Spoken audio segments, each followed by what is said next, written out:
Well, hello there, you! It's nice to see you. Today, I have some thoughts on our daily readings from Mass. I was sitting in Mass today with our local Catholic school and all of our students, and I just hear the Bible differently than most people. And today, I heard it differently than even myself, because today's first reading is a reading that I've heard a ton. You've probably heard a ton. It's from 1 Samuel, where the Lord says to Samuel to essentially go find the person that you need to anoint to become the new king of Israel. So he knows that it's at Jesse's house somehow because he's a magician, I guess. I don't know. The Lord told him. He did what the Lord commanded. Cool. Okay, here's the point, though. He goes into Jesse's house, and here's how I imagine this happening. He walks in, and Jesse's like, here are all my sons. It has to be one of my sons that's going to be anointed king. So what I imagine is the first one, and this is all happening during Mass, by the way. This is why it's hard for me to pay attention to Mass, or very easy at times, like today. I was paying attention a lot.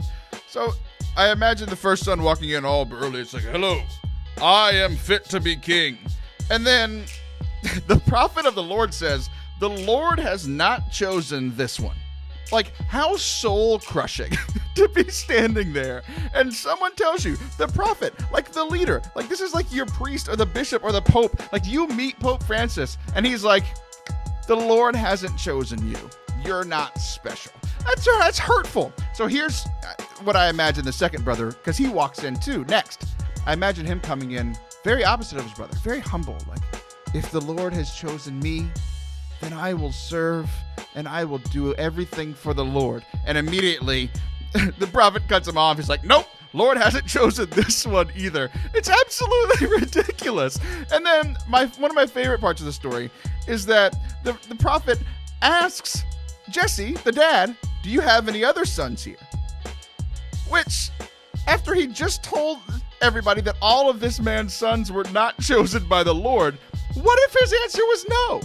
What if he asked him, hey, do you have any more sons? And he's like, nope, this is it. And he's just like, all right, peace. But I guess it's okay because the Lord probably told Samuel. That's probably what happened. So it just cracked me up that I can't imagine the Lord ever telling me, or someone representing the Lord telling me, the Lord has not chosen this one. You have not been chosen. Okay, so that's the readings. The second thing was our saint of the day, and those of you that know me know that I don't know the saints very well. So this saint really stuck out to me because I had no idea who she was. Her name is Saint Agnes. She's a virgin and martyr. That's the feast that we are celebrating today. It's a feast day, so the priests were wearing red, one of these colors, this color for a martyr. Like, cool, good story. But then the priest starts telling her story, and she was betrothed to marry this man, like she was being forced to marry this guy, and she said, no, I'm not going to marry this guy because he was a Roman soldier, and she's like, I don't want to go against my religion. So she's like, no, essentially, hell no, we won't go, is what she said, but just in a much holier way, because I don't think a saint would say that. But she's like, no, I will not marry this man. And then that man murders her for her faith. Like, cool, that's the good story. The point that drives me crazy, though, is that she is the patron saint of engaged couples.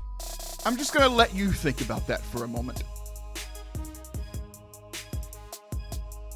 She didn't get married. She wasn't engaged. How is she the patron saint of engaged couples? The only scenario that this makes sense is that if you are currently engaged and you no longer want to be married to the person that you are engaged to, pray to Saint Agnes that your marriage will be broken up, just like her marriage was broken up, but also pray that you don't get murdered for it.